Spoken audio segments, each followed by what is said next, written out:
Eu sou o Ricardo Benassi, diretor da construtora Maclucer. Estamos aqui em Jordanésia, onde estamos lançando o empreendimento imobiliário. Apostamos muito na cidade de Cajamar, principalmente aqui no bairro de Jordanésia. A cidade mais procurada no setor logístico, isso aí atrai muitas empresas para a cidade. E atraindo empresas, com certeza gera muitos empregos. Gerando emprego, gera demanda no setor imobiliário para moradia. E aqui em Cajamar, a Maclucer está construindo, posso dizer hoje, que é o melhor empreendimento de Jordanésia. Um empreendimento com lazer completo, um apartamento bem dividido, são em média 50 metros quadrados, mas se você vir aqui visitar nosso apartamento decorado, você vai ver que esses 50 metros quadrados são muito bem aproveitados, a arquitetura foi muito bem definida. E eu queria convidar você para vir visitar aqui o nosso empreendimento e desfrutar, quem sabe, daqui 36 meses de um apartamento padrão Maclucer.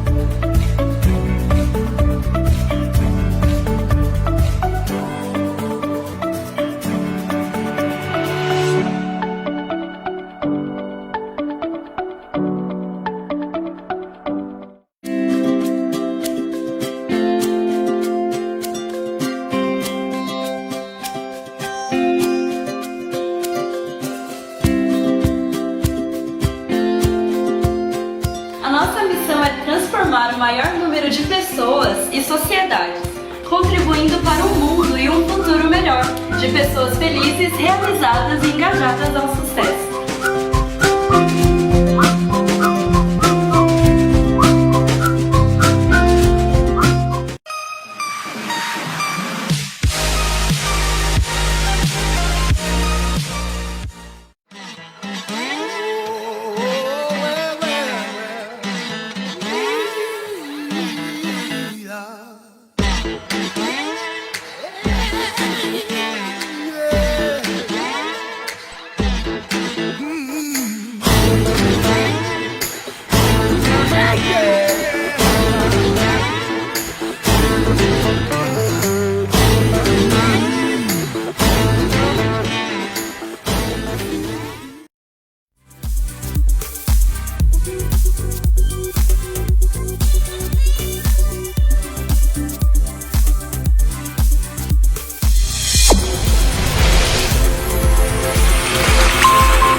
Olá, muito boa noite para você que acompanha a Top TV1, a primeira TV de Cajamar. Estamos aqui ao vivo, eu sou o Ricardo Rodrigues Pazin, mais uma sessão de terapia gratuita aí para você na sua casinha, hein? Na sua casa, no seu trabalho, onde você estiver.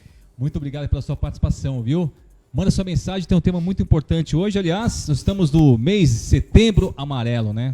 Mês de combate ao suicídio, né? De prevenção, aliás, de suicídio, né? A gente tem que tomar muito cuidado, né? Muitas pessoas sofrem com esse mal, atingem muitas famílias, muitos jovens, crianças, adultos.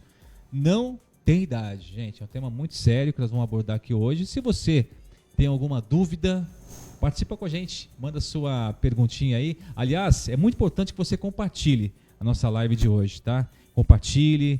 Manda para os seus amigos, manda para o seu tio, para sua tia, para o seu gatinho, para o seu cachorro, para todo mundo, tá? Compartilhe com a gente e participe, que é muito importante. Estou aqui ao lado da minha amiga Fátima Batista hoje. Tudo bem, Fátima? Boa noite, Ricardo. Boa noite. Bem? Tudo bem. Que prazer recebê-la aqui no nosso estúdio da Top TV1, né? Para tratar de um assunto tão importante, né, Fátima? Exato. Setembro Amarelo está aí. Então a gente está aproveitando, né, essa campanha Setembro Amarelo para falar um pouquinho da importância da prevenção do suicídio, né, Ricardo? Então a noite hoje vai ser muito especial, com bastante informação. E como o Ricardo falou, compartilhe, né, a nossa live, já avisa para o seu amigo, manda para o link para todo mundo, porque é um assunto importante, né? A gente precisa falar do suicídio, que é uma das formas de prevenção que a gente tem. Que atinge muita gente, viu? Tem pessoas que estão até próximas de você aí, pode estar com alguns sintomas e você não sabe como lidar, Então você vai saber agora também, daqui a pouquinho. Minha amiga Letícia Goulart, a minha risadinha da noite. Boa noite, Ricardo. Vou falar séria hoje. Boa noite, Ricardo. Tudo Boa bem? noite, Letícia. Eu tô séria hoje. Tudo bem? Tá séria? Tá de preto, toda linda, né? Eu tô rock and roll hoje. Como a Fátima falou, né? Mês de prevenção ao suicídio aí, um mês muito importante pra gente. Ao longo desse mês, nós vamos buscar abordar bastante esse tema, né? Tanto nas nossas redes sociais, quanto no programa, porque realmente, quanto mais é dito, né? Quanto mais é explicitado, mais fácil das pessoas procurarem ajuda e evitarmos, né, que mais mortes aconteçam, né? E hoje o tema é muito legal, né, Ricardo? Porque é uma coisa que a gente não pensa muito, na verdade, né? A gente vai falar aí de prevenção do suicídio com crianças e adolescentes, né? E, na real, a gente pensa mais que só acontece com adolescente, né? A gente não pensa muito na parte do suicídio infantil. Verdade. Então, acho que vai ser um programa bem esclarecedor aí com o nosso convidado também. Legal. Gostei da fotinha da Letícia, que ela coloca sempre uma fotinho séria aqui. Eu faço essa cara de A gente. Fátima tirou foto no portfólio dela, né? Tô vendo aqui. Aquelas fotinhos de... Uma cara de gente computador, rica, né, Quando Fátima? você vai passar uma consulta, deixa eu tirar uma foto sua, né? Brincando, gente. Bacana aqui. Parabéns. Essa foto aí, quem Muito tirou pra legal. mim foi uma amicíssima fotógrafa, a Chaine. Beijo, Chay. O perfil Chay. dela é a Chayville. Procurem aí Tira no uma fotinha Instagram. minha também, Maravilhosa. Shane, né? Vem aqui tirar uma foto nossa. Bom, gente, estamos com um convidado muito importante, especialista nesse assunto, que vai tirar muitas dúvidas. Como eu falei para você, participe, compartilha, curta, né? Liga para sua mãe, fale com o seu vizinho, fala, ó, entra aí na live da Top TV On. Gente, o tema de hoje é prevenção do suicídio, crianças e adolescentes. E o nosso convidado especial aqui é o Anderson Cerazo, psicólogo e psicanalista. Muito boa noite, Anderson. Bem-vindo aqui, cara. Boa noite, obrigado, né? Primeiro, agradecer a vocês por ter chamado. Abordar esse tema que está cada vez mais na nossa vida. Pessoas que estão passando por processos rumo ao suicídio, que não estão percebendo. Comemorar esse mês de combate ao suicídio, especificamente o dia 10, né, de setembro. E agradecer pelo convite. Muito obrigado. Legal. Deixa eu mandar aqui um beijo para a Pamela, esteve aqui com a gente, né, conosco, no Psicologia Explica. Ela é psicóloga, né, Fátima? E Maravilhosa. Maravilhosa. Vai voltar mais vezes aqui, hein, Pamela? Muito obrigado pela sua participação. Tá ligadinha aqui com a gente. Obrigado. Viu? Como a gente falou, estamos no mês de setembro, mês de prevenção, né? Contra esse mal que assola, né? Todas as nações, né? Todo mundo, suicídio.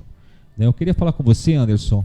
Muito se fala que a depressão, né, é normal na adolescência. Todo adolescente tem um humor deprimido, é isso? Vamos começar com essa perguntinha aqui hoje, mais simples, depois a gente vai abordar mais profundo. Quando você me fala que todo adolescente tem um humor deprimido, vamos levar o aspecto, né, a questão de que sim, tem. Depende de como que vai levar, entendeu? Entenda que a fase da adolescência é uma fase muito complicada. Para o adolescente é algo novo, entendeu? O que acontece nessa fase da adolescência? Ele está saindo da fase da infância agora. Na fase da infância, você só tem uma visão de casa, uma questão da família, uma visão da família. Você acha que o que você aprendeu em casa, todos os seus amiguinhos até então, aconteceu a mesma coisa. Que seu pai é igual de todos os amiguinhos, que sua mãe também e tal. O que acontece na fase da adolescência? A fase da adolescência é um momento em que ele vai começar a experimentar o mundo. O que ocasiona isso? Ele começa a perceber que o pai do amigo deixa o filho sair mais tarde e pergunta, pai, por que ele pode e eu não posso? Entendeu? Por que a mãe da minha amiga deu um celular e eu não tenho? Então começa a questão das perguntas, né, dos questionamentos. Começa a fase da negação que a gente costuma falar. O que acontece nessa história toda? Essas comparações, às vezes, vêm com a questão, como que eu posso dizer? A questão mais afetiva. Opa, o pai do meu amigo leva ele para jogar futebol. O pai do meu amigo é presente. a mãe da minha amiga leva para passear, vai tomar um sorvete, e o meu não. Aí começa a sentir um vazio, ele começa a perceber que não é todo mundo igual. Meus pais são diferentes dos meus amigos. E começa a questão do sofrimento. Nem todo adolescente é depressivo. Só que o que eu estou vendo hoje em clínica está ficando cada vez mais recorrente. Então, por isso que eles sofrem de depressão, por essa comparação de falta de afetividade também, né? Falta de presença dos pais. Legal, gente. Muito legal sua colocação aqui. O tema de hoje é importante, né? Sei que tem crianças e adolescentes aí na sua casa, falar sobre prevenção do suicídio. Aliás, Anderson, fala um pouquinho da sua história, né? Como psicólogo, se apresenta, onde você atende, qual cidade, né? É importante as pessoas saberem. Assim, poxa, quem é aquele cara que está lá, aquele barbudinho, né? Bom, eu sou psicólogo, né? Eu sou formado em psicólogo, mas exerço apenas a psicanálise. Eu atendo na cidade de Vinhedo, né? Sou formado aqui em Jundiaí, inclusive, né? A graduação e pós-graduação em psicanálise em São Paulo, né? No NPP, Núcleo de Pesquisas Psicanalíticas. E atendo em Vinhedo e atendo em Americana também. Então, logo mais estarei em Campinas. Americana. Manda aqui um abraço pro meu amigo Anderson do jornal O Liberal. Já fiz um estágio lá já, viu? Lá em Americana. Cidade boa, boa demais. O que te chamou, o que te levou para essa área desse tema, né? Bom, além de estar muito frequente, né? Eu tenho uma amiga muito íntima e ela também passou por esse processo. E por ela estar também na área da psicanálise, nós criamos projetos, né? E dedicamos a nossa vida ao combate do suicídio, né? É um dos focos da gente. Atendemos em clínica, mas fazemos trabalho na questão suicida também. Para nosso intuito, nossa bandeira, nosso propósito é fazer com que o número não cresça mais. E eu tento incentivar também profissionais da área. Qual que é a diferença de psicologia com psicanálise? A psicologia, ela trabalha na esfera do consciente, né? Ela vai fazer o indivíduo praticamente compreender o ambiente que está inserido, fazer com que mude para automaticamente o seu comportamento mudar. Na psicologia, é o ambiente que determina o seu comportamento. Então, há uma compreensão do ambiente aí na psicologia. Na psicanálise, trabalhamos na esfera do inconsciente. Ou seja, o que muda o comportamento para a psicologia é o ambiente. O que faz o nosso comportamento para a psicanálise é o comando do inconsciente. Freud diz que ele compara que a nossa consciência é apenas 5, 10% da nossa psique. O inconsciente ocupa todo o resto e a gente não tem a noção dele, né? Na clínica psicanalítica você vai entender muitas coisas do como que você funciona. Então a gente se baseia que no comportamento da pessoa é o inconsciente que prevalece. Compreendendo o inconsciente, você vai ficar melhor, ficando melhor automaticamente, se compreendendo. É uma viagem, né, Letícia? Uma viagem muito louca. Muito. Deve ser muito louca. Muito legal, bacana. Fátima, que legal, né? A gente falar sobre esse tema que é tão importante, né? Que atinge tantas famílias, né? O suicídio. Em Cajamar tem bastante casos de suicídio. Tem. O ano passado, esse ano já teve, né?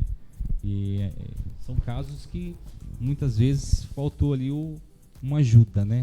Então, como o Anderson falou, quando a gente foca aí na questão da adolescência, fica mais difícil ainda, porque o adolescente ele já tem um preconceito de que o adolescente realmente ele tem alteração de humor, né? Que o adolescente ele gosta de ficar isolado mesmo, que o adolescente ele tem um perfil rebelde, agressivo. Então, muitas vezes, os sintomas depressivos, ou até mesmo os sinais de alerta para o suicídio, acabam sendo confundidos com comportamentos que são esperados ou são aí que são esperados aí da questão da adolescência. Porque a adolescência, a gente trouxe esse tema uma vez, né?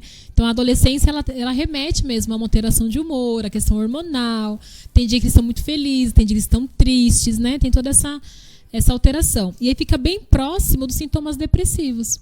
E hoje, na correria, né, dos pais, nessa questão dessa mudança do formato da família, né? Hoje as mães trabalham muito fora, as crianças acabam ficando muito cedo sozinhas. E existe aquele sentimento de abandono mesmo, né?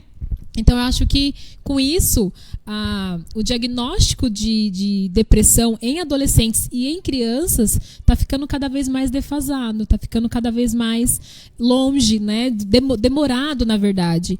E aí, por isso que os casos aí de suicídio em adolescentes é um número que assusta. E até mesmo quando não há o suicídio, Ricardo, a gente também começa a perceber o aumento da automutilação.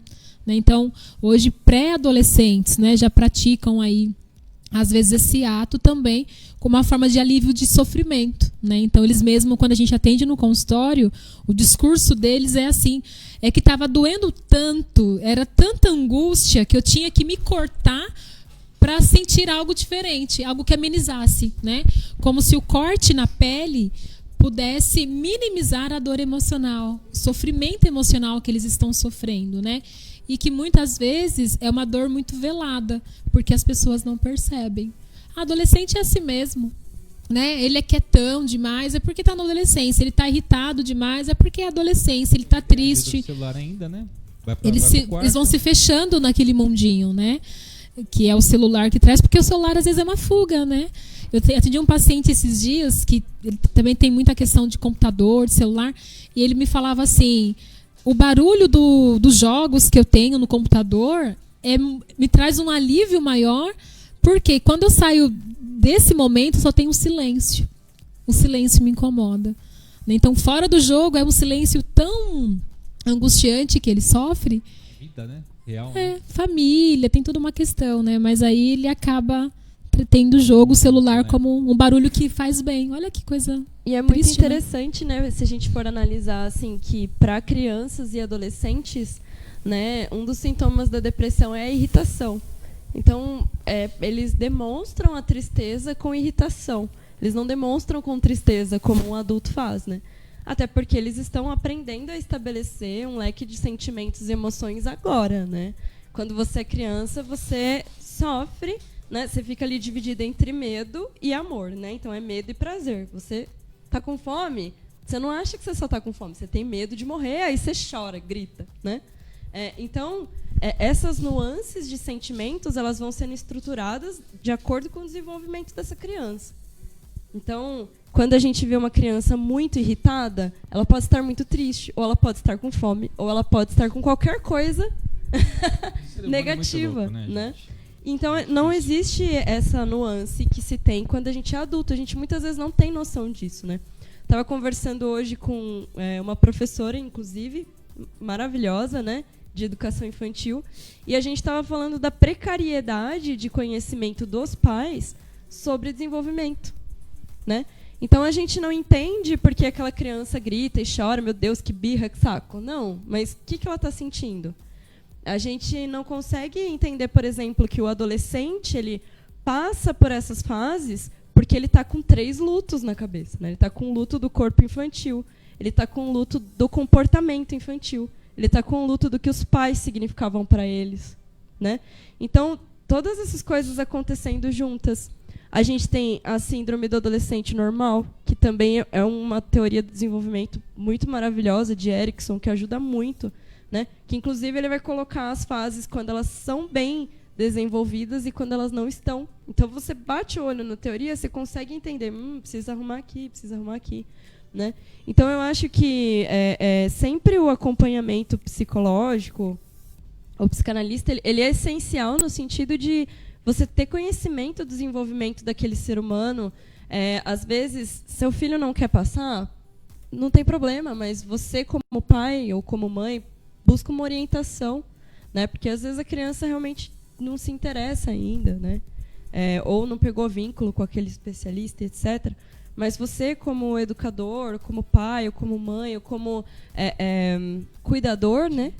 Você tem que ter esse conhecimento, é um conhecimento mínimo e não é difícil de ser adquirido, né? Lógico, a gente está falando do básico, né? Mas o básico não é difícil, né, Fátima? E salva muito, né? Eu conheço uma cliente que ela tem uma filha, agora já está com 1 ano e pouquinho, mas na ocasião era mais novinha, e ela descobriu, olhando na internet, assim, né, em sites confiáveis, obviamente, quanto tempo um bebê demora para dormir. E depois que ela descobriu isso, ela parou de ter problema de colocar o bebê para dormir, virar as costas e ele começou a chorar. Porque ela sabia que mesmo que ele parecesse que estava em um sono profundo, ia demorar mais uns 10 minutos ali. Né? Então, são conhecimentos teoricamente muito básicos de desenvolvimento. Se você não procura um especialista, você ignora. E isso pode custar caro, né? Pode custar uma vida hoje. Né? Legal. A adolescência é bem difícil, né? A gente fala porque eles estão buscando grupos para se apoiarem, para se identificarem, né? Precisa de identificação, né? Buscando identificação nos grupos. E hoje em dia tá difícil se enquadrar em alguns grupos, né? A gente vê quantos adolescentes sofrem aí o bullying, o cyberbullying que tem agora, né? Falei certo? Acho que é assim que pronuncia, né? E porque existe toda uma cobrança, né, de perfil físico, de status, e o adolescente tem que tentar se identificar com alguma coisa, se enquadrar, né? E às vezes vai causando todo um transtorno psíquico mesmo, né? Uma alteração aí, um desconforto psíquico, aonde ele traz sofrimento. E aí pode também ser um desencadeador aí para uma depressão, para o motivo da automutilação, até mesmo a questão do suicídio, né, o que a gente tá debatendo. E um tantão de informação que antes não chegava, né? Quando criança não chegava, quando a né? gente era novo, né, quando a gente era criança, por exemplo, a gente gostava de uma música, mas a gente não tinha acesso à letra dessa música, né? Hoje você joga lá no YouTube e tem umas músicas com umas letras e você fala, oh meu Deus, até eu fiquei agora muito pra baixo, vou embora, né? Veja a tradução, às vezes. Né? Então tem toda... às vezes, muitas vezes, conteúdos não são limitados, né? Não são bem vistos pelos pais também. Tipo, os pais não sabem muito bem que essas crianças estão acessando. A internet fica muito louca. Ah, baleia azul, toda aquela palhaçada, né? Nossa. É um fuzil de informações. Eu vou falar bem assim para vocês. Eu sou jornalista, eu não consigo acompanhar, não consigo, sério mesmo. Tantas informações. Isso aí acaba também sufocando um pouco, né? Eu fui fazer um projeto numa escola lá de Vinhedo e o que acontece? Era uma classe, eu peguei uma classe de adolescentes, tal, do 1º ao 3º ano, era horários complementares, né? Eles escolheram psicologia para aprender. E quando eu peguei a lista de chamada, eu fui pesquisar nas redes sociais, né, o nome de cada um, para ver que cada um se identificava, tudo. Olha, eu não achei um cantor que eu conheço. Não achei, eu vi uma série ou outra lá que eles assistem e tal. Tem os coreanos. Mas série são coisas... Não, é complicado. Muito louco. E sabe o que eu fiz? Eu perguntei para eles, eu pedi para eles fazerem uma pesquisa, eles tinham 16, 17 anos, de alunos mais novos que ele, de 14, de 13, e eles também, alguns não conheciam o que o pessoal de 14, de 13 não sabia. Que sabia, que acompanhava.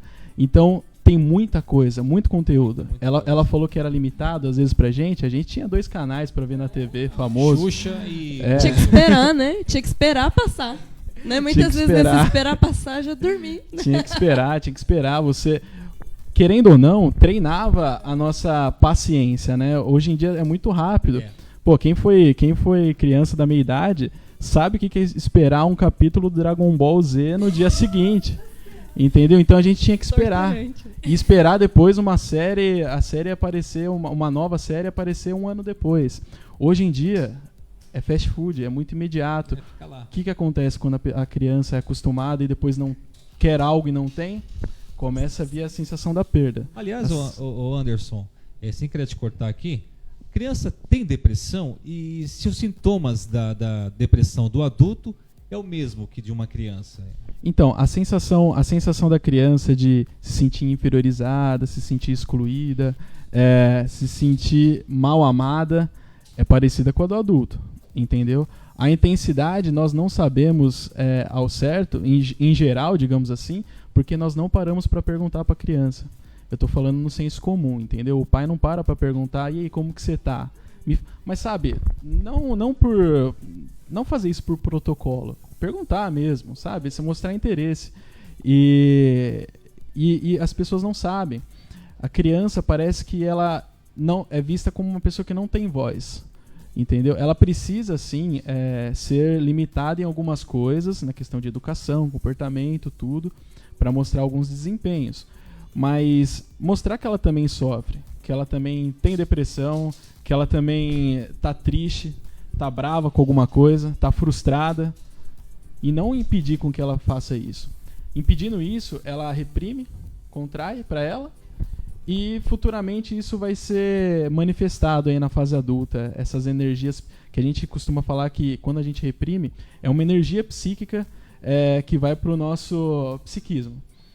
O que acontece? Se a gente ficar engolindo muito sapo, não ficar, não falar para alguém, entendeu? Não expressar, essa energia vai acumulando. Até que vai ter um momento em que o cérebro, a psique nossa, para não surtar, ela desconta no corpo. É onde começam as dores nas costas, é onde começa a fadiga, né? Sono exagerado ou falta de sono, né? Insônia, alimentação exagerada ou falta de alimentação. Então vai descontar no corpo, porque tem muita coisa aqui. Na terapia, a pessoa fala, e os alívios, após o alívio psíquico, os sintomas vão indo embora. Entendeu? Então precisa ser expressada, a criança precisa ser ouvida. Então é isso que a gente tem que parar para prestar atenção. Eu digo isso mais para questão, falando como questão dos pais, não como psicanalista, porque assim, nós da psicanálise, psicologia, tudo, não fazemos milagre. Nós precisamos trabalhar em conjunto com o pai. Eu costumo falar para o pai o seguinte, seu filho vai ficar 50 minutos comigo na semana. Eu te explicando algumas coisas, fazendo com que você compreenda, né, algumas questões, seu filho terá mais horas da semana para se aliviar, além de ficar aqui comigo. Então tem que ter um trabalho conjunto, os pais têm que perceber o que está acontecendo. Logo mais, no final daqui da entrevista, eu coloco alguns sintomas, né, para os pais ficarem atentos na questão do suicídio, né, também na questão da depressão vai aparecer. E para você ver o que está acontecendo com o seu filho. O que realmente... Você conhece ele? Você sabe o que ele está fazendo? O que ele gosta? Que esporte que ele gosta? Se ele gosta de esporte? Entendeu? Todas essas questões são importantes para os pais terem uma ideia aí de quem mora dentro de casa. Legal. Sabe o que eu acho bem legal do que ele está falando? Eu gosto bastante do assunto psicossomática. Nossa, eu trabalho com a área de saúde e é uma pós que eu vou fazer logo, porque eu amo essa questão. A criança, ao meu ver, é o ser que mais demonstra fisicamente questões emocionais. Né? Então, às vezes, a criança ela não consegue nomear o que ela está sentindo. Né? Então, ela está diante de um conflito, às vezes familiar, de repente ela fica febril, começa a ter vômito, as viroses da vida, né? Eu vi um estudo já bem antigo de um pediatra, né? Que ele fez um estudo em que as crianças que ele atendia com sintomas como se fosse uma virose, né? Um mal-estar, uma dor de cabeça, uma febre, a maioria dessas crianças estavam passando por conflitos familiares. Na verdade, não elas, né? Os pais estavam passando por conflitos familiares e a criança estava ali no meio, absorvendo. Então, é importante também os pais ensinarem as crianças a expressarem o que sentem, né?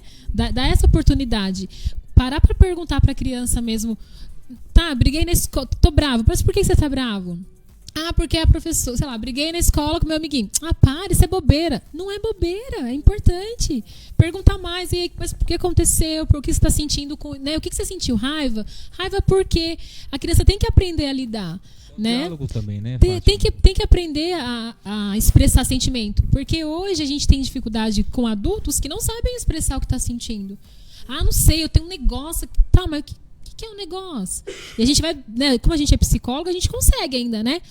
Através das técnicas, da nossa escuta também, a gente vai deixando a pessoa falar, de repente, é isso que você está sentindo? Nossa, é isso.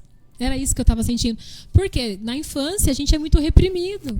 Não pode chorar, para de besteira. Era só um brinquedo. Não era só um brinquedo. Homem era não algo chora. Importante. Homem não chora. Para os meninos, então, né? Homem não chora. E não, a gente tem que valorizar os sentimentos. Sentimentos faz parte. Tá tudo bem, não tá tudo bem, né? Tem até uma frase de Facebook, né? Tá tudo bem, não tá tudo bem, mas eu preciso aprender a administrar o que eu sinto. E é desde criança, né? Anderson, de que forma que a gente pode abordar uma criança? É a mesma forma de um adulto?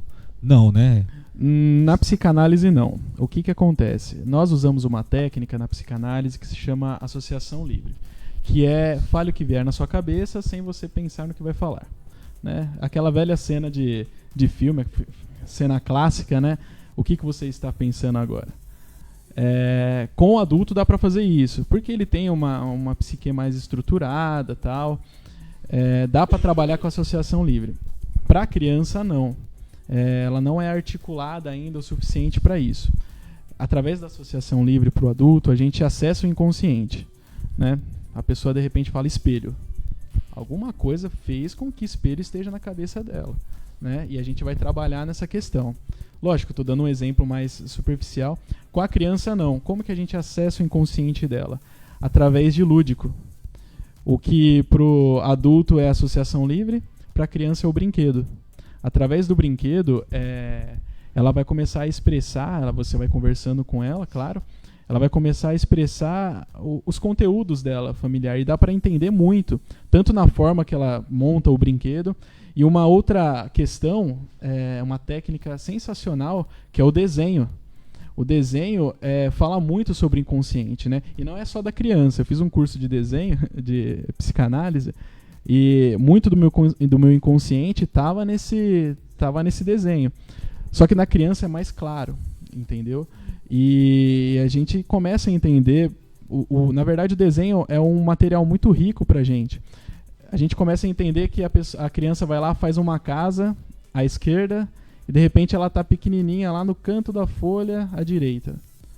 Alguma coisa tem aí, né? Olha a exclusão familiar, olha a sensação de solidão que ela tem, né? Ou tá a família, ela junto com a família, e coloca o irmãozinho longe. Geralmente é o irmão mais novo. Ou nem desenha o irmão, né? Tem aquele que nem... Cadê seu irmão? Não desenha ele, não. E também tem a questão de pais, né? Que estão separados, né? Nem desenha o pai, entendeu? Ou desenha o pai muito longe, ou o desenho do pai faz uma coisa demoníaca, digamos assim, né? É algo que a criança está expressando, um sinal muito forte pra gente. Então, ali que a gente acessa o inconsciente. Entendeu? Eu trabalhava num abrigo lá em Paulínia, e uma criança desenhou uma árvore, ao invés de fruta, tinha facas, né? E eu fui, através de algumas sessões, né, entendendo por quê. Ela teve contato com faca, pelo menos. Então a gente descobriu tal que tinha um histórico familiar ali relacionado à questão. Então, os dois dá para conversar, adulto e criança, só que a técnica é diferente. Um é associação livre e para criança é brinquedo. O que leva, o Anderson, a criança, o adolescente, né, a ficar deprimida? Eu vejo muitas pessoas falando, né? Poxa, não tem boleto para pagar, não tem responsabilidade, só estuda. Por que essa criança está deprimida? Tem tudo. Tem tudo. Dou celular, dou tênis para ela, dou roupa para essa criança, para esse adolescente. E aí tá deprimido. O que acontece? Nesse caso, o boleto é algo superficial, viu? Porque assim, a criança não entende isso. Muitas vezes porque o pai ou a mãe não deu essa noção de mundo para a criança. Que existe boleto, existe conta, a gente trabalha, entendeu? Não deu essa noção. A criança talvez esteja muito mais preocupada em ter a atenção dos pais. Entendeu? Então talvez ali, para isso para ela é primordial. A gente entende na psicanálise que a nossa maior preocupação é a identificação. Através da identificação a gente sobrevive, né? Isso desde lá da criança, tal, nascimento. E a gente precisa se identificar com algo. Se ela acha que ainda não se identificou por ausência paterna, materna, né, ou criadores, ela vai buscar isso nas pessoas, vai buscar isso em alguém. Se ela não tem, ela vai ficar deprimida. Aí você pode dar tênis para ela, você pode dar videogame, você pode dar tudo. Só que você não está dando a sua presença. E isso é primordial, cara. É a coisa mais importante que o pai tem que dar pro filho. Mas eu digo presença, não fisicamente. Presença, estar lá. Mostrar que o filho tem pai e tem mãe. Isso, nós estamos naquele mundo, né, daquela geração de séries, né, de internet. A atenção, viu, papai e mamãe? Não é sentar no sofá com seu filho e assistir uma série, né, e dar risada. Acho que a atenção, acho que é mais você ter uma conversa, um diálogo, ir para um parque, conversar, não é isso? Não, é até mais simples que isso. É comer na mesa com o filho. Entendeu? Tomar café da manhã com ele, perguntar, hoje tem que aula aqui hoje? Que aula que é hoje? Tá preparado? Vai ter prova quando disso aí? Você tem que estudar, cara, pra você não ficar de recuperação. Eu quero viajar nas férias. Entendeu? Explicar minuciosamente. Criança precisa de direção. O que acontece é o seguinte. Sim. O que acontece é o seguinte. Antigamente, Eu não gosto de falar antigamente, porque eu pego essa época. Antigamente, as crianças... O que acontecia quando você precisava comprar uma caneta? O pai ou a mãe pegava o dinheiro, dava na sua mão e falava, ó, você vai nesse caminho tal, você vai na loja tal, vai ter 2 canetas, você vai pegar essa caneta aqui, ela é mais barata até porque você nunca terminou uma caneta, você vai comprar ela, você vai voltar pelo caminho onde que passa mais carro, é mais perigoso na questão do ambiente, de trânsito, tudo, mas pelo menos você não vai estar sozinho tal, e você volta para casa, beleza? O que a gente fazia? A gente fazia tudo que o pai e a mãe pediam. Hoje em dia, a criança tem 10 canetas na frente dela, e não tem quem apontar para ela qual que ela deve escolher. Ela que escolhe, né? Não, ela Ainda o adulto ainda sugestiona. Qual você quer? Não, sugestiona. Criança, ela não precisa ser jogada, ela não é para ser jogada. Ela é para ser orientada. O pai tem que mostrar o caminho. Isso é importante. Senão essa criança vai crescer, vai ser uma criança que não vai saber que faculdade vai querer fazer, é uma criança que não vai saber se namoro é bom ou ruim. Sem senso crítico. Não vai ter senso crítico nenhum. Isso é muito importante. Os pais estão achar que deixar o filho livre é algo bom. Não. Se você teve alguma frustração com isso no seu passado, não desconta no seu filho. Entendeu? E é um narcisismo também, né? O negócio do pai legal, né? Não, o narcisismo total. Sabe o que acontece? Sabe qual que é o grande problema? O grande problema é o seguinte. O pai se lascou na vida para ter um emprego que tem hoje. Ele comete aí um grande erro. O que ele faz? Eu não quero que meu filho sofra o que eu sofri. Só que ele não entende que o que ele sofreu fez com que ele seja o que é hoje. E é algo positivo, né? É algo muito positivo. Algo bom. Não, e essa coisa, eu acho que é uma epidemia de evitação de sofrimento, né? O sofrimento, ele constrói, o sofrimento, ele é necessário. Às vezes, você só precisa deixar passar. Você não precisa nem tentar evitar, você não precisa segurar, você não precisa tentar entender. Não, você só deixa passar ali, ó. Eu vi um psicanalista falando sobre isso, e ele falava que tá tudo bem a criança se frustrar. E o pai, às vezes, ele tem medo de dizer um não, e o filho fica chateado com ele. Tá tudo bem ficar chateado com você. Você ficou chateado com um monte de gente a vida inteira e tá vivo, né? Mas essa é a questão do ego, né? É porque, assim, é o narcisismo, né? Eu preciso ser um bom pai e uma boa mãe. Meu filho não pode ficar com raiva de mim. Sabe o que o Freud fala? Ele fala, não importa como que você vai cuidar do seu filho, você vai cuidar dele da maneira errada. Então,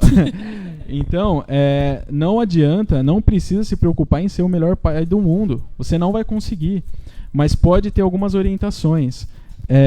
Os pais, o que eu vejo em terapia, é que os pais se colocam mais do que os filhos. Quando eles vão falar algo pra mim, eles se colocam, eles viram que não teve muita presença de pai e mãe no passado e exageram na presença com o filho. Para fazer isso pro filho? Não, para suprir uma necessidade dos pais. Então é o narcisismo que você falou.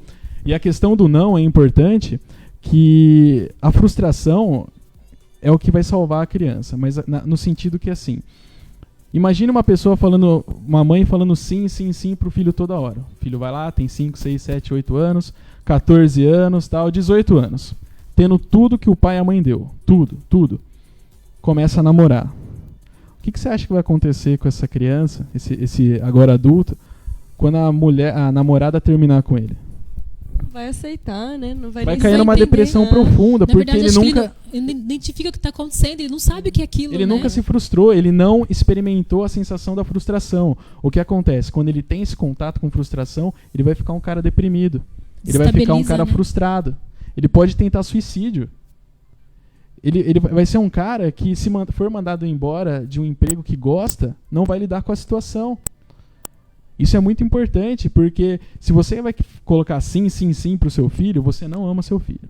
Você está criando um adulto preguiçoso, um adulto frustrado, e pode ser que seu filho se mate na fase adulta, se chegar. Muito pai desligando a internet agora, né? Tem. Tá pesado. Olha, deixa eu mandar aqui um abraço pro Renato. Desculpa. Renato Braz aqui, o nosso psicólogo. Um grande abraço para você, Renato. Até ele fez uma pergunta aqui, ó. Achei muito bacana. Além da depressão, qual outro fator ou patologia que pode acarretar no suicídio? Não sabia que tinha outro fator. Tem. Até abusos, né? Quando a criança sofre vários tipos de violência, violência física, violência sexual. Às vezes a vontade de sair daquela situação é tamanha que vê o suicídio como uma solução. Hoje o bullying também é um caso. Tem até aquela série, né, as 13 porquês lá, né, que fala um pouquinho. Claro que ela tinha também ali um humor depressivo, mas foi o bullying, ela não aguentou. Eu queria entender um pouquinho dessa questão do bullying. Se você, Letícia, que tem uma visão mais legal, assim também, a Fátima e o Anderson. Na minha época, né? Eu sou de 77, tenho 42 anos. Poxa. Não vamos falar de idade, não, vamos falar só do nosso gordinho, tempo. Né? Tetudinho. E os caras me zoavam muito, cara. Ah lá, o cara tem que usar sutiã, não sei o que e tal. Tetinha. Cara, eu não morri por causa disso. Por que hoje a questão do bullying é tão... Nossa, vai sofrer bullying. Por quê? Naquela época eu levei de boa e hoje a molecada não consegue levar de boa. Então, existem várias questões. Existe o erro de memória.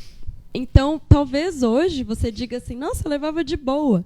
Mas naquele momento provavelmente não era de boa. Deixava chateado tudo, mas né? não pra tanta coisa. Que fez você aguentar. Tá isso. Existe esse contexto de memória, né? Porque depois que a gente passa por um problema, a nossa tendência é minimizar esse problema. E é natural, todo mundo faz isso, né? Nossa, não acredito que eu chorei tanto por aquele gatinho ali. Nem era tudo isso, né? Nem era gatinho. Nem era gatinho, gente, né? Então a gente tem essa... Nosso primeiro erro é esse. A gente tem essa tendência. O nosso segundo erro é toda e qualquer comparação. Guarde isso. Toda e qualquer é injusta. Porque eu sempre vou comparar algo que eu fiz melhor ou algo que alguém fez melhor que eu com algo que eu faço de ruim ou que a pessoa faz pior do que eu. Então, por exemplo, pode ser que você tenha lidado bem com o bullying, mas você lidou bem, sei lá, com o seu relacionamento com o seu pai, com sua mãe, por exemplo, né? Ou seus pais eram tão ausentes que você falou assim, tudo bem também, na escola, em casa, tudo igual, né? Por exemplo, né? Então, toda vez que a gente faz um tipo de comparação como essa, a gente não leva em conta todas as variáveis. Todos os processos. E são muitas. Quando a gente fala no ser humano, são muitas. A gente tem que levar em consideração isso também. Temos que levar em consideração a diferença de geração, que, assim, depois dos anos 2000, cada ano é uma geração. Né? Justamente por causa da globalização, fluxo, etc. Então, a gente tem que pensar nisso. E a gente tem que lembrar que o bullying não é legal não só porque a pessoa não aguenta, que já é um bom motivo, mas porque toda vez que você é oprimido, a sua tendência é virar um opressor. Então, a gente vira nesse ciclo infinito. Né? Então, não é raro a gente ver vídeo de adolescente ou de criança que passou por bullying, depois começou a agredir, ou que a criança que faz o bullying, né, que é o bulinador, digamos assim, tem históricos muito ruins dentro de casa, é bulinado dentro de casa, né? Então, todo oprimido, ele passa a um opressor. E isso, todo ser humano, é um fator totalmente psicológico. Tem uma guerra aqui, hoje, tem uma guerra. Chega um cara ali do exército inimigo, você não quer saber se ele é pai de alguém, se ele é mãe de alguém, se ele é um cara legal, se ele é o padre, se ele é o papa. Se você tiver uma arma, você vai se defender. Então, esse ciclo de opressão e oprimido é que é a pior coisa que o bullying pode trazer. Porque depois, se essa criança, vamos supor, resistir com resiliência, mas pouca estrutura a esse bullying, o que ela vai fazer lá na frente? Porque ela vai entender que isso é normal. Ela vai normalizar, ela vai dizer, então aqui é a lei da selva, cada um por si. Né? Ô Letícia, só te cortando, você sabe por que você deu o exemplo aí da guerra, do exército, você não vai saber se a pessoa é pai ou não, mas você sabe por que você está atacando ela? Então, também são as ideologias, né? As crenças. Porque você está sendo atacado. Hoje exatamente. Espelho, ataques, né? É o espelho. O que acontece? As crianças que praticam bullying hoje, do amigo gordinho, tal, deve estar passando por uma enfermidade em casa enorme. Deixa eu descontar no meu amigo. E é sempre, né? Se você buscar o histórico de uma criança que tem problema de comportamento, sempre vai ser um histórico... Eu acho que não conhece, Fátima? Não, todos têm. Não conheço. Até quando a gente fala assim, no passado não era assim. É que, na verdade, a gente não tinha nome para tudo isso. Era brincadeira. E hoje a gente vê que não é brincadeira. Por mais que você fale que... Todos nós passamos por algum momento de bullying, né, na escola, quando criança. E aí você pode até falar assim, eu não ligo e tal. Mas se você entrar numa análise de verdade, você vai ver que chato, algum né? restígio Claro, daquilo... É muito ruim. Deixou. Não, e reflete. Você se sentir inseguro, alguma coisa. Tem toda uma questão de autoestima que é estruturada desde que a gente nasce até o fim da nossa adolescência, e a nossa autoestima nesse período ela é formada por feedback. E eu me questionava às vezes, o que eu tenho, né? Feedback. Então, mas você sabe por que você pode ter aguentado? Porque provavelmente ali não foi o primeiro contato com frustração que você teve. Entendeu? Que vai ali naquela história dos pais. Os seus pais talvez não te deram tudo que você queria, você aprendeu a não ter alguma coisa, você aprendeu a sofrer com outra determinada tipo de coisa. Aí quando alguém te zoa, você já está um pouco calejado. Por mais que você vai... Não é que vai superar, mas você vai aguentando a pedrada. Entendeu? Até que, quando você vai para análise, faz análise? Terapia. Faz. Até que aí, quando você começa a análise, você supera. Entendeu? Fala, poxa, eu tinha 10 anos de idade, que culpa eu tinha? E outra, que culpa aqueles moleque tonto tinha? Entendeu? Eles poderiam também, hoje a gente entende que aquelas crianças poderiam estar passando também por um processo até pior. Né? Normalmente sempre lembra, né? Eu acho que se não tivesse significado nada, nem lembraria. Mas às vezes lembra o nome da pessoa. Não, mas eu você vejo isso. Você já percebeu que que toda pessoa que tem um trauma aí numa questão tem uma frase que marcou, que te chamaram? Eu vejo isso muito em análise. Percebam vocês que têm traumas aí. Todo mundo, no caso. O trauma é gordinho, tetudinho. Né? Respondendo esse amigo psicólogo, os outros fatores, né, psicopatológicos, também pode ser uma criança que tem bipolaridade, né? Também pode ser uma criança que tem esquizofrenia. Então isso colabora também, entendeu? Imagina a criança, ninguém está ouvindo nada, só a criança. Então isso é muito presente nos adultos, né? E estamos começando a ter casos agora de criança.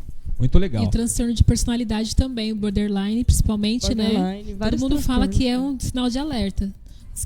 Alcoolismo também, dependência química. Tem um índice muito grande de suicídio em pessoas que têm dependência química, porque acaba... Mais coragem, né? Exato. Olha, deixa eu mandar aqui um beijo pra Tatiana.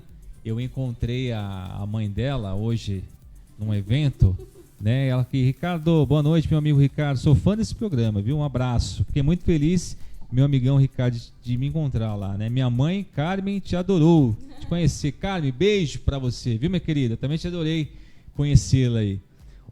Voltando aqui ao assunto do tema de hoje, né, que é o suicídio, né, na criança e no adolescente. O Anderson, como tratar, né, um adolescente deprimido? E os pais devem ser mais duros ou confiar na motivação desse jovem ou dessa criança? O primeiro contato que a gente deve fazer, né, como caso adolescente, né, menor de idade, é com os pais. Nós fazemos uma anamnese, né, uma entrevista com os pais, não para conhecer o paciente assim de imediato, mas sim para saber o contexto familiar ao qual ele está incluso.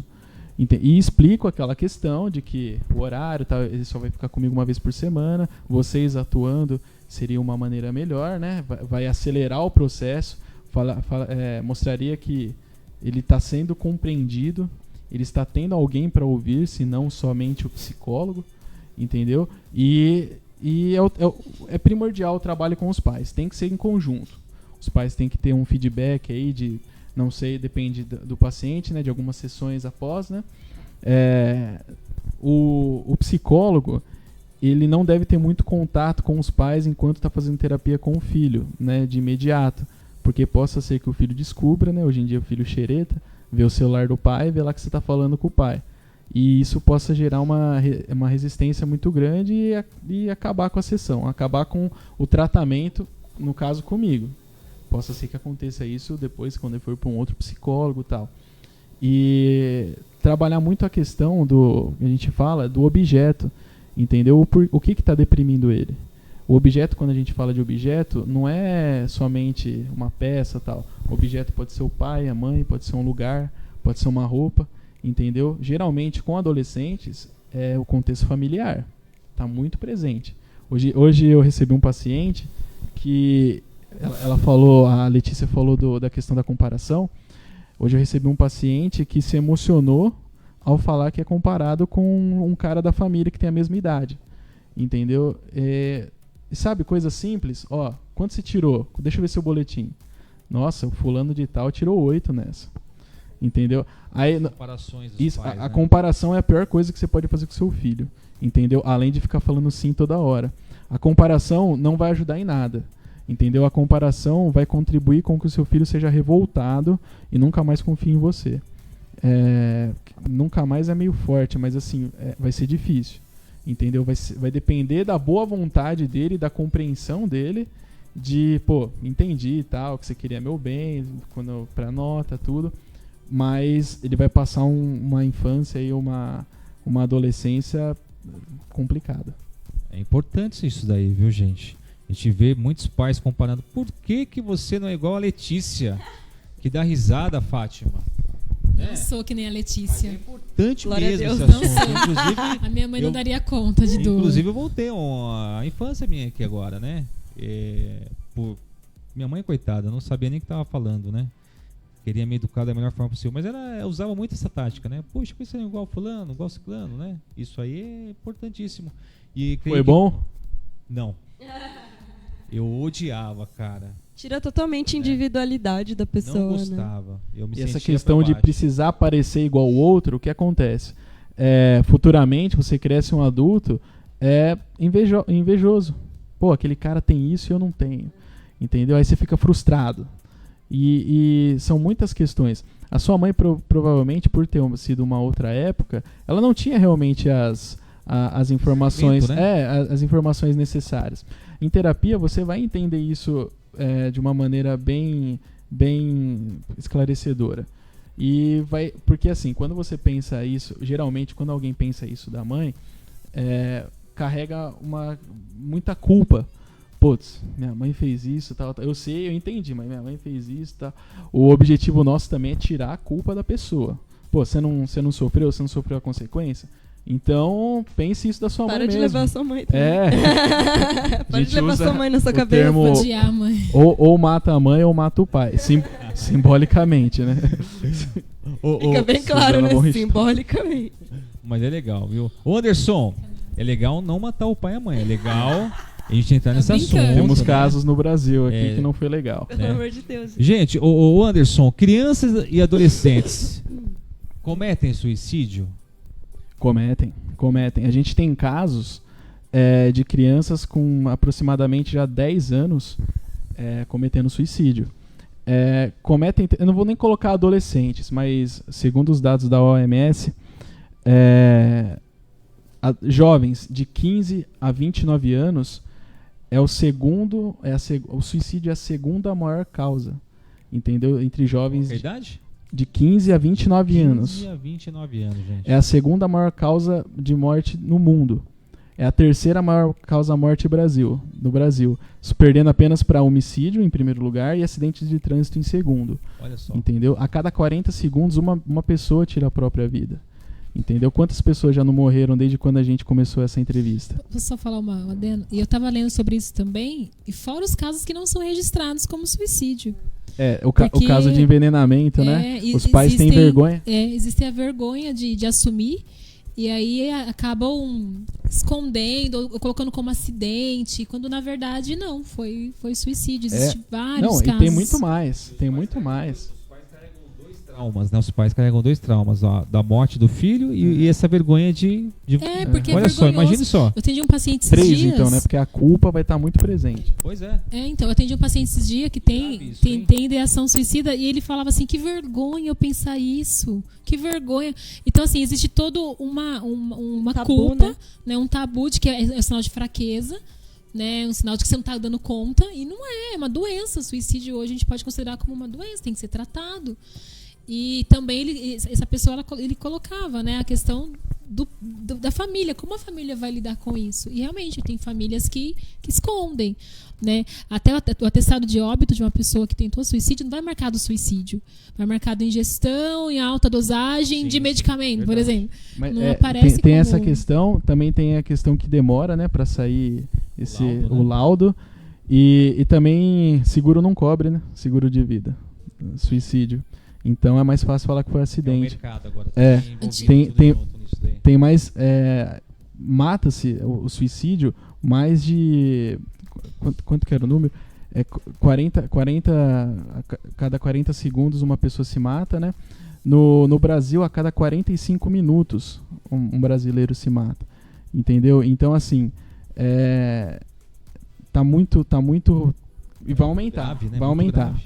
Não vai demorar muito para que seja a primeira maior causa-morte no mundo. Meu Deus. E o triste também de tudo isso é que existem vários tabus ainda. E às vezes as famílias, né, a gente fala os sobreviventes aí, não têm o acolhimento que merecem diante de uma fatalidade dessa, porque existe, é falta de Deus, né? Tem as crenças também, tem né, pra ajudar. vários tabus, de que, como eu falei, sinal de fraqueza, é falta de Deus. Mas como ninguém percebeu, né? Como se fosse fácil, e não a é culpa perceber os dessas sinais. famílias são imensas. É enorme. Tanto que antigamente, ontem eu tive uma palestra, né, bem legal com a Maria Cristina Stefani, que é uma psiquiatra, que ela tem um livro, né? O livro dela chama Suicídio, a Epidemia Calada, que ela conta um pouco da história do filho dela, né? Que se matou. E hoje ela tem todo um trabalho a favor da vida, né? E aí ela estava comentando um pouco sobre essa questão, e ela falou que um estudo que ela viu, que os judeus, isso antigamente, quem era suicida não podia nem ser enterrado junto com as outras pessoas. Era um cemitério à parte, né?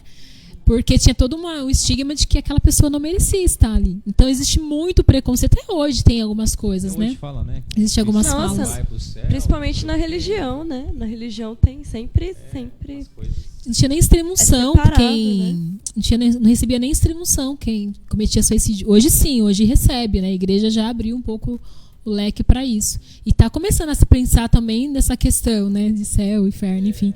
Mas assim, voltando mais a essa questão mesmo de aceitação, porque é um ser humano, né, que estava em sofrimento e que infelizmente teve isso como alternativa, né, no momento de dor, de sofrimento, realmente de falta de clareza, né. Olha, gente, o tema hoje é o suicídio, né, na criança e no adolescente. Você que está assistindo a gente aqui, os pais, mães, jovens, tem sempre uma ajuda, tem sempre um caminho ali que você pode procurar, e se você pode superar sobre isso. Você pensou já em suicídio? Se você, inclusive eu quero falar com o Anderson aqui, Anderson, quais os sinais de um possível suicídio? Para os pais, atenção papai e mamãe, né? E o recado, né, para os pais, muito importante a gente saber. A gente às vezes está do lado de um suicida e não tem consciência. Vê aquele caso de Suzano, por exemplo, né? Que o jovem sofreu bullying e foi lá com a arma e entrou na escola e, poxa, feriu vários jovens, matou vários jovens. Isso acontece em todo o país, né? Não é só no Brasil. Lógico que a gente se chocou com toda essa situação. Mas quais os sinais, Anderson? Bom, é multifatorial, entendeu? Não é especificamente um sinal ou outro.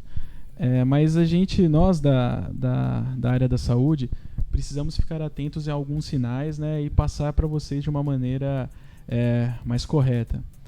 Um dos sinais, né, vou aqui citar uns 3, é o isolamento social, né? Quando você perceber que seu filho está mais retraído, não quer falar com ninguém, se tranca no quarto, isso é muito comum, né, porque a questão de videogame e tal, mas é um dos sinais que a gente precisa ficar atento.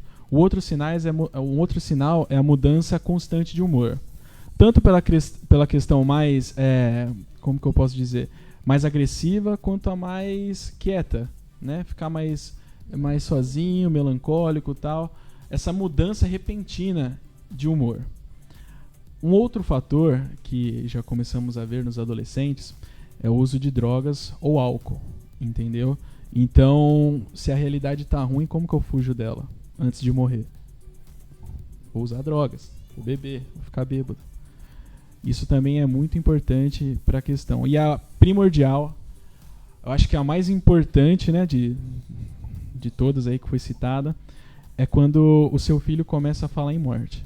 Começa a falar em tirar a própria vida, né? Começa a falar em suicídio constante. Então, isso tem que ficar bem claro que não é frescura. os suicidas geralmente deixam recado. Se ele deixa recado e você não percebe, um recado indireto, ele vai chegar pra você e vai precisar falar: mãe, eu quero me matar, não quero, tá ruim assim, não tô querendo viver, entendeu? Aí quando chega isso, ele cansou de dar sinal, aí quando ele chega pra mãe e finalmente joga na cara o que ela precisa falar, a mãe ou o pai falam: é frescura, você não vai fazer isso. Tem até aquela crença, né, Anderson? Quem quer se matar não fala, né? Não, isso é um mito. É um mito. Isso é um mito demais. que está sendo desmistificado. Agora, vocês pais que estão vendo essa conversa que a gente tem, por agora conhecer, né, vocês têm a obrigação de, quando o seu filho mostrar muitos desses sinais, ou a questão de falar de morte, buscar uma ajuda profissional. Isso não pode acontecer. Não é brincadeira. Não é brincadeira. E o tempo é fundamental. É fundamental o tempo. Você pode salvar a vida do seu filho levando ele no mesmo dia que ele falar isso, ao invés de achar que pode levar no dia seguinte e acontecer um desastre. Então, pais... Acontece, né? Acontece. E os filhos deixam sinais simbólicos. Aconteceu na minha cidade, acontece lá na região onde eu estou morando, algumas coisas que a gente pega casos para estudar e todos têm uma simbologia. Entendeu? Vai atacar alguém que não percebeu.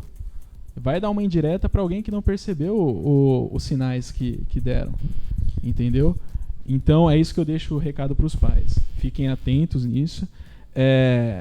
Não queremos prender os nossos filhos, mas precisamos estar presentes. Entendeu? Dando limite. E o melhor remédio que você pode fazer de imediato é estar presente na vida dele. É estar lá. Sabe? Perguntar como que ele tá. Sem celular na mão, uma conversa de boa, um passeio. E com paciência, né? Eu vejo que nossos pais não têm paciência. Parece que eles odeiam ser pais, né? Agora imagine esses filhos. Estou generalizando, né? Lógico. Tem muitos pais que não são assim. Mas eu vejo muitos pais, tipo, parece que eles odeiam ser pais. Eles não têm paciência de conversar. Mas tem que conversar. Mas eu tenho que tomar café com ele. Eu já ouvi isso, né? Já ouvi, tipo, mas a gente dá de tudo, tem que amar também, né? A gente ouve umas coisas bem cabeludas, né? Na nossa prática. Então, assim, mesmo que você, pai, não queria ser pai, ou você, mãe, não queria ser mãe, já está feito. Não aceita, né? Já está feito. Situação, né? Você não tem o direito de fazer isso com uma pessoa que veio ao mundo, né? Já fez. Né? Então, vamos ter um mínimo de compaixão, então. Né? Se a gente não tem o amor que seja, às vezes não tenho afinidade com meu filho, não o amo. Pode acontecer, né? Sem tabus, pode acontecer. Mas tenha compaixão. Né? A criança e o adolescente depende 100% de um adulto. Ela depende, é uma questão de sobrevivência. Então, se ela está querendo não sobreviver, isso é muito significativo, porque toda a questão da criança e do adolescente é sobrevivência. E a gente está falando isso para você, pai, não é para você se culpar. Não, de forma alguma. Jamais. É para você procurar ajuda. Né? Eu acho que esse é o objetivo. Né? Se você tem o seu filho aí, que está no quarto, que está num estado de deprimido, né? Que está com esses sinais que o Anderson nos falou aqui agora, pelo amor de Deus, socorra o seu filho, sabe? Dê carinho, afeto, amor, paciência. Esqueça as questões dos boletos, que a gente já falou no começo do programa. Esqueça a si mesmo. Esqueça, né, a si também. mesmo, esqueça as redes sociais, desliga um pouco, né, da sua vida e olhe para o seu filho que está gritando ali. Está no estado gritante, né, Fátima? Então, e o que eu queria colocar é isso. Eu acho que os sinais de alerta, às vezes, são muito sucintos. Tem que prestar atenção, né? Até o adolescente ou a pessoa chegar no limite e falar assim, eu estou pensando em me matar, às vezes ele pode, até eu coloquei na minha página essa semana, quais são os sinais de alerta, as frases de alerta. Às vezes o adolescente fala assim, eu estou cansado dessa vida, que vontade de dormir e não acordar mais. Se eu morrer, ninguém vai sentir falta mesmo. Então, são algumas falas... Eu não pedi pra nascer, o clássico, né? Eu não pedi pra nascer. Tem umas falas que são bem sucintas e que os pais ignoram, porque a gente realmente, às vezes, não dá atenção. Mas, por exemplo, essas frases que eu falei é para prestar atenção. Peraí, você quer dormir para nunca mais acordar e você morrer. O que está acontecendo? Tive outro caso de paciente, de uma mãe que me procurou. Minto, na verdade, foi uma prima que me procurou. Porque a prima mais nova tinha cortado, né, os braços, tinha feito vários automutilação. E ela, o que eu faço? Se conta pra minha tia vai matar ela. Nesse sentido já, né? Então, se o pai percebe também uma fala dessa, se o pai percebe que o adolescente está se cortando, né, tá com alguns sinais de que já tem alguma coisa aí que não tá muito legal, brigar, bater, xingar, sacudir, né? Vou dar uma sacudida para ver se ele acorda. Não resolve. Se você tem um amigo que está falando para você que tem pensamento suicida, e vocês dois são adolescentes, na escola ele comentou alguma coisa, que, né, tá pensando, então essas frases que eu falei, é acolhimento que essa pessoa precisa. É você chamar ela para uma conversa e deixar ela falar. Mais nada, né? Não tem que dar conselho, porque você vai falar para a pessoa assim: para de pensar besteira, você tem tudo, você é lindo, você é linda, tá tudo maravilhoso. Não. Acolhe, escuta o que aquela pessoa tem para dizer, porque talvez é tanta angústia e que ninguém deu espaço para ela falar, que o que ela precisa é que alguém escute e dá um abraço no final. Não adianta. Não, é escutar. Aí sim, depois que a pessoa falou tudo que ela sente, olha, você não quer procurar ajuda? Você está percebendo que você está sofrendo, você não quer morrer. Na verdade, você quer se livrar de um sofrimento. Você quer que eu converse com alguém para alguém te levar no médico, para alguém te levar no psicólogo? E aí você pode ajudar essa pessoa de uma forma mais assertiva. Agora, ficar lhe dando conselho, não faz isso, para de besteira. Ah, essa coisa que passa. Não passa, gente. A gente tem que dar uma atenção. E é isso, né? Os sinais que o Anderson falou, as frases que eu falei aqui agora também, né, como a Letícia colocou também. Então, assim, percebeu alguma coisa estranha? Acolhe. Se você é amigo de alguém, se você é familiar de alguém, chama para uma conversa. O que está acontecendo? O que você está sentindo? Sem julgamento, sem dar opinião, sem dar conselho, né? E aí encaminha para um profissional, fala, olha, sei lá, conheço um psicólogo, você não quer passar lá para conversar? Às vezes não tem condição, vai no posto de saúde, né? Os clínicos, eles têm que ter uma abordagem para isso também, ainda infelizmente é um pouco precário, né? Mas já tem alguns médicos que já estão um pouco mais abertos aí a entender que não é frescura e acolher esse paciente e encaminhar aí para atendimento. Se não me engano, deve ser tem instituições também, né, públicas, né, que fazem esse as faculdades de psicologia, faz esse acolhimento gratuito. Tem o telefone 188, né, que é do Centro de Valorização da Vida, que é o CVV. É um canal que você pode ligar, se você está sentindo tudo isso, você pode estar ligando nesse canal por telefone, tem chat, tem e-mail, você manda, é sigiloso. Se você quiser se identificar, você se identifica, se não quiser, não precisa, e você lá vai ter todo um apoio. E lá eu estava tendo palestra com elas ontem, né, o pessoal do CVV, e a gente perguntou, mas o que vocês falam? Ela olhou assim, nada, a gente escuta. Só ouve. Tá, ouve. Então, liga também, se você está passando por isso, né? Se você está sentindo alguma coisa estranha, tem um pensamento. O pensamento às vezes não vem todo dia, mas vem de vez em quando, né? Então, procure ajuda, né? Não se sinta fraco, não se sinta, eu sou muito fraco para lidar com os meus problemas. Não. Suicídio é uma doença, tem que ser tratado. Você tocou num assunto legal aqui, Fátima. Você falou assim que o pensamento não vem todo dia. E por isso, muitos pais se perdem por isso, perdem muitos filhos. Porque fala assim, não, melhorou. Né? Porque tem uma ambivalência de sentimentos, na verdade. São picos também, né? No momento de um pico de sofrimento muito intenso, aquilo parece ser sempre uma boa ideia. Né? Então, esse é o perigo. Também você fica atento ao que começa a causar essas tristezas, né? Como ele diz, o objeto, né? O que está rolando que nesse determinado momento, nesse determinado dia, essa criança, esse adolescente está mais xoxo. Geralmente tem um fator. O pensamento suicida mesmo vem de um dia. O Ricardo é meu amigo, mas ele passou na rua e não falou comigo. Pode ser uma coisa assim. Uma briga no relacionamento. Tanto que às vezes a pessoa se matou porque terminou o relacionamento. Não foi terminar o relacionamento que fez com que ela cometesse o suicídio. Foi vários fatores. Provavelmente tem anos que ela está pensando alguma coisa assim. Só que aquilo foi um gatilho. Né? Então as pessoas acham que não tem. Eu tive uma vez. Quando a gente faz avaliação, né? tem ideação suicida, já pensou alguma vez? E eu dou esses exemplos. Não é pensar, eu quero me matar, mas puta, eu não aguento mais essa vida. Eu dou alguns exemplos. Aí, mas faz tempo. Quantas vezes você já teve esse pensamento? Nos últimos 3 meses, umas 3 vezes. Meu, vamos conversar. Então, é gritante. Não é pouco, não. Pode falar, Anderson. Quando entra uma queixa de suicídio, né? De um possível suicida no meu consultório, adolescente eu já aciono os pais, né? Mas na questão de adultos, até no caso, a primeira coisa que o profissional deve acionar é o auxílio de um psiquiatra, entendeu? O trabalho também ali deve ser conjunto. Sim. O pessoal reclama de remédio, não quero tomar remédio, tal, remédio é isso, faz mal.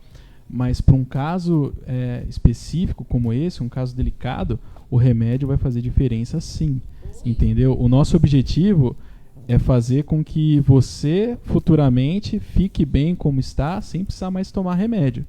Mas por enquanto, o remédio é essencial. Então, um paciente meu que fala que pensou em suicídio, na hora, né? Você fala, eu falo, né?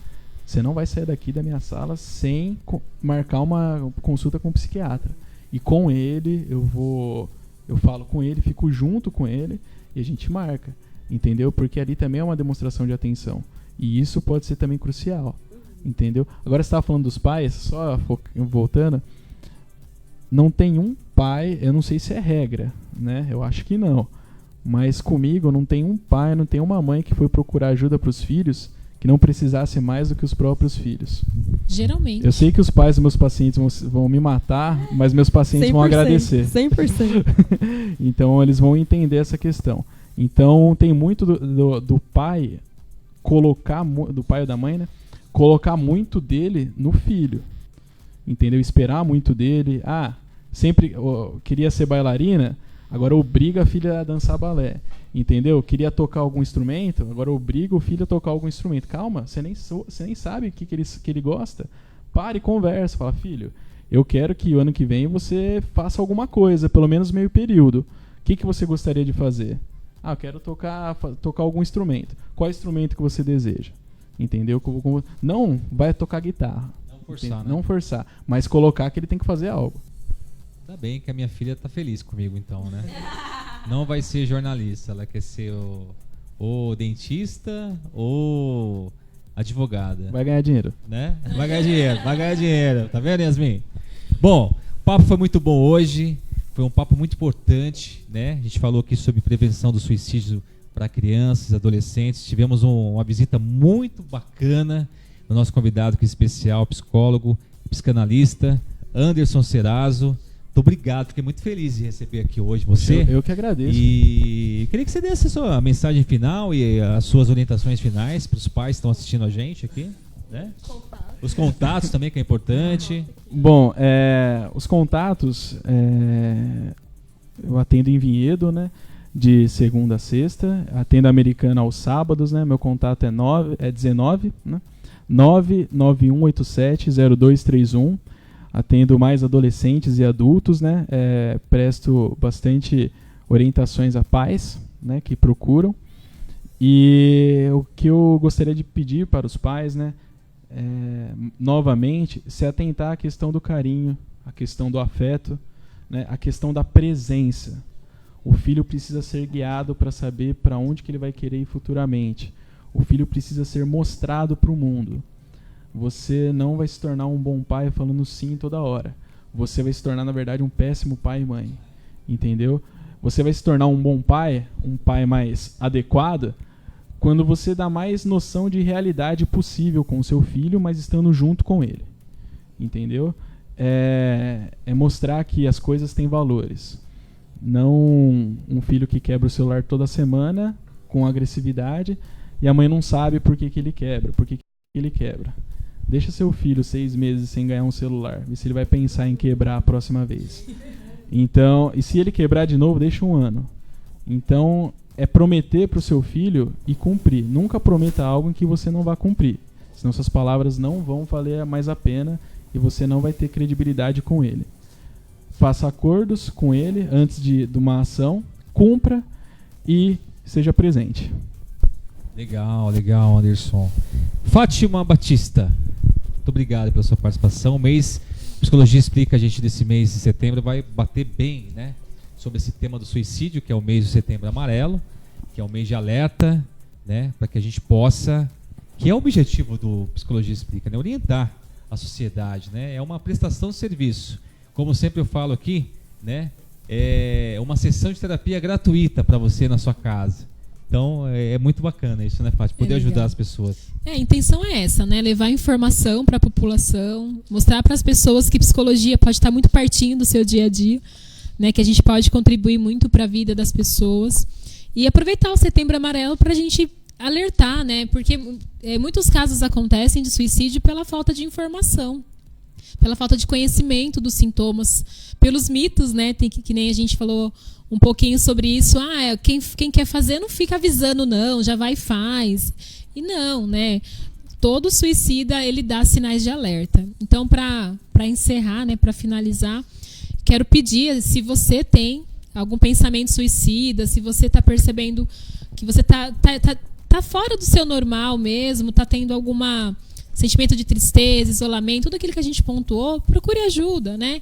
E se você tem alguém na sua família, ou algum parente, algum amigo que também você está percebendo que tem esse pensamento mais negativo, tem desesperança, né? Não tem mais esperança com nada, orienta essa pessoa a buscar ajuda também, né? Porque é sempre importante, você pode estar ajudando a salvar uma vida. Espero que o programa de hoje tenha ajudado os pais aí também a se nortearem um pouquinho, porque alguns pais perguntam pra gente o que eu faço com meu filho, né? Tá depressivo, tá se cortando, eu não sei o que fazer. Então ficou aí algumas dicas para vocês. Fica à disposição também nas redes sociais. No Facebook é Fátima Batista, no Instagram também é @FátimaBatista. Podem me procurar lá, tá bom? Que nem falei, essa semana eu postei bastante informação sobre o suicídio, sinais de alerta, como fazer para ajudar. Então, só seguir lá na página que tem bastante informação lá também. Legal, Fatiminha. Letícia Goulart, ela que gosta do Chile, né? Do Peru. Do Peru, aliás. É pertinho ali. Ficou meio estranha essa frase, mas tudo bem. Eu também achei, né? Mas ok, Psicólogo, né? e a fase fálica. Freud, né? Freud explica, né, Anderson? Só Freud pode explicar. Eu gostaria de agradecer a companhia do pessoal. Hoje a gente acabou estendendo bastante o programa, né? Mas acho que estava tão produtivo, tão gostoso, que não teve como ser diferente, né? Então eu gostaria de agradecer vocês que acompanharam, que ficaram aqui com a gente. São muitas dúvidas, então vocês podem deixar na página, depois a gente tenta responder todos vocês. Se a gente não conseguir, né, a Fátima já deixou os contatos, eu postei os contatos do Anderson aqui, e os meus, @SínteseDHO, né, tanto no Instagram quanto na página no Facebook. Síntese DHO, de Desenvolvimento Humano e Organizacional. Ó, que chique. Certo, Ricardo? Ó, que chique. E a página é bem bacana lá, viu, do Síntese? Eu gosto de entrar lá. Obrigada. É bem colorida, assim, né? Tem vários banners animados e tudo mais, né? Gente, ó, o telefone do Anderson tá aqui, ó, 19 99 187 0231. Então, se você tá passando por algum motivo, né, na sua família, ou conheça alguém que tá passando por isso, passa o telefone para essa família. Palestras também, que o Anderson faz umas palestras maravilhosas. Legal, sobre o assunto. Legal, 19. Tá no Facebook, aqui embaixo de mim, aqui, ó. Tá o telefone dele lá nos comentários. 19 99 187 0231, tá? Para você poder tirar algumas orientações e, quem sabe, poder aí ajudar alguém, né? Porque procurar ajuda não é sinal de fraqueza, né? É sinal de força. E seja responsável por sua própria vida. Quer te ajudar? Quem quer te ajudar chega junto. Quem quer te criticar arruma uma fofoca como desculpa. Jogue duro, mas jogue limpo. Abra sua mente para as dicas de quem gosta de você e fica alerta para os ciclos das decepções. Quando a gente reclama e ainda assim comete os mesmos erros, a mudança entende que você não precisa dela. Olha só que legal, né? Não entre em confrontos desnecessários. Não desperdice a sua boa energia e nunca mais, né, esqueça para lidar com alguém que nos quer mal. Uma boa oração é a vacina certa. Esse aqui é um amigo meu, Edgar, né, que tem uma página, um blog, escritor, lá de Salvador. E eu falei para ele hoje pelo Instagram que eu ia ler uma mensagem dele. Edgar, grande abraço para você, né? Tudo de bom aí em Salvador aí. A gente volta com Psicologia Explica na próxima quarta-feira, no mesmo Bate-Canal, às 20 horas, aqui pela Top TV On, a primeira TV de Cajamar. Tem que fazer né? A primeira TVzinha, tem que fazer uma TVzinha assim, ó, né? De Cajamar. Eu posso fazer o T, aquelas. Não é isso? Eu faço o V, que é mais fácil. Beleza? Tá? Gente, beijo pra você. Olha, esse tema é muito importante, tá? Setembro Amarelo, né? Para a gente poder combater esse mal que assola muitas pessoas. E espero que o Anderson volte mais vezes aqui. Muito legal, muito agradável as suas dicas, né? Bem fáceis de entender, né? Não é só na teoria, mas também acho que na prática muitas pessoas vão usar aí suas dicas que você colocou aqui. Obrigado, Anderson. Que bom, obrigado a vocês por darem esse espaço aqui para abordar esse tema. Legal. Tchau, gente. Eu volto na terça-feira com o programa Quem Faz e na quarta com essas lindezas aqui, a Fátima e a Letícia, tá? Com mais um convidado especial. E nós vamos falar para você o seguinte, esse mês de setembro nós vamos ter aqui um bate-papo com os conselheiros, né? As eleições para o Conselho Tutelar. Vamos fazer aqui uma sabatina com os candidatos ao Conselho Tutelar de Cajamar. Você não pode perder, a Top TV On tá aí, ó. Mais uma eleição e mais uma cobertura exclusiva para você não pode perder, tá bom, gente? Beijo e até próxima terça-feira com Quem Faz e na quarta-feira com as minhas amigas Letícia e Fátima Batista. Obrigado, Anderson, e até mais. Obrigado por você que nos aguentou aqui até esse horário da noite aqui, ó. 21h33. Beijo.